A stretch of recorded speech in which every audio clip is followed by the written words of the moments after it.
This is pear tartatan. Pear tartatan. I probably offended someone in France. Okay, it's a pear pie.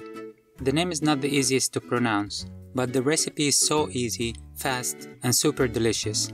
It takes only 40 minutes to prepare. If you have limited time and you want an impressive dessert, this is the one to go for.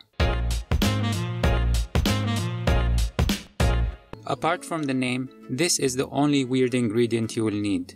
A pan or a tray that can work on both stovetop and oven. This pan here works for both, but you can use a cast iron pan or a metal tray like this one. I'm using a 28 cm or 11-inch pan. The ingredients will be for this size. The tray size is 23 cm or 9 inches, so the ingredients are about 3/4 of the bigger size. I'll put both measurements in the description. First, I peel and deseed about 1.2 kilograms of pears. Weight of the pears is not important, just make sure to prepare enough pears to fill your pan or tray. I'll put approximately 50 grams of margarine or vegan butter in thin layers to cover the base. Then sprinkle 2 to 3 tablespoons of sugar on top and spice it with 2 teaspoons of cinnamon and a pinch of nutmeg. You can add more spices like star anise or cardamom if you like. The sugar and spices will caramelize, producing beautiful dark brown color. Now arrange the pears in whichever artistic way you like, to make them look symmetrical and look artistic when flipped around. I put the peeled side down and tuck the pear halves under each other. For me, I prefer to actually put them the other way around. That way the caramelized sugar falls into the center of the pears once flipped and make them sweet rather than sliding off the pear sides into the pie itself. Once you're satisfied with your art, it's time to put the pan or tray on low heat. This will be cooking for 10 or 15 minutes until the sugar starts bubbling. And now is the time to preheat your oven to 180 degrees.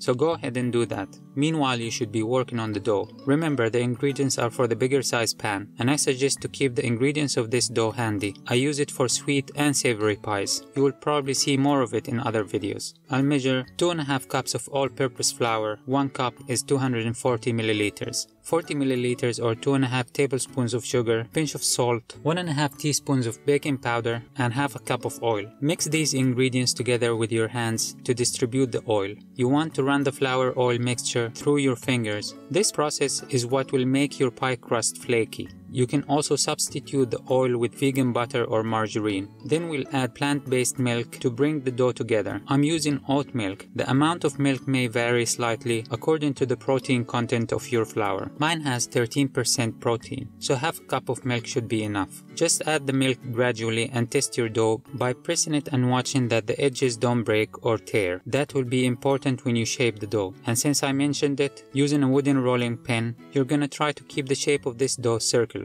with a thickness of about half a centimeter.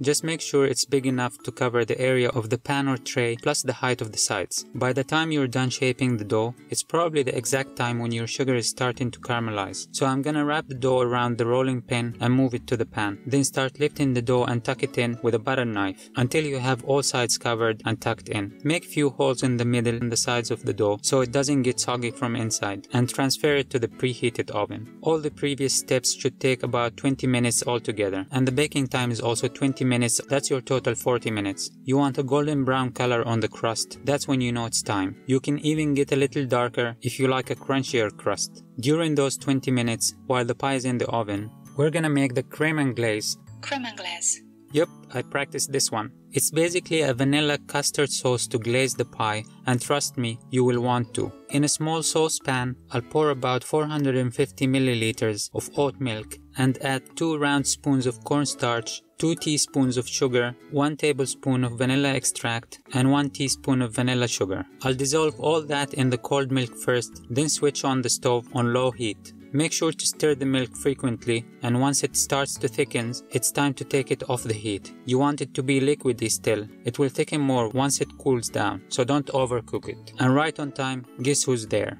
It smells like winter in here.